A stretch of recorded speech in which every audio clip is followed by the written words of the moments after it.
আসসালামু আলাইকুম প্রিয় কৃষক ভাইয়েরা। বিডি ফার্মার চ্যানেলের পক্ষ থেকে আমি এস এম রঞ্জু। আজ আমি আপনাদেরকে ফেরোমন ফাঁদের বিশেষ একটি কন্টেইনার দেখাচ্ছি। আপনারা অনেকেই বাড়িতেই ফেরোমন ফাঁদের কন্টেইনার তৈরি করেন, আবার অনেকেই কীটনাশকের দোকান থেকে ফেরোমন ফাঁদের যে জার বা কন্টেইনার কিনে থাকেন। তো এই কন্টেইনারটি একদমই আলাদা।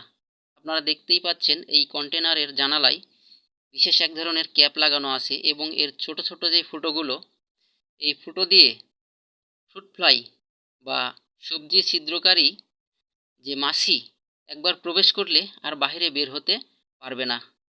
বাড়িতে তৈরি করা ফেরোমন ফাঁদের কন্টেনারগুলো সাধারণত জানালা খোলা থাকে এবং ফ্রুট ফ্লাইগুলো অনেকাংশেই উড়ে আবার বাইরে চলে যায়, কিন্তু এটা থেকে বাইরে বের হওয়ার মতো কোনো সুযোগ নেই।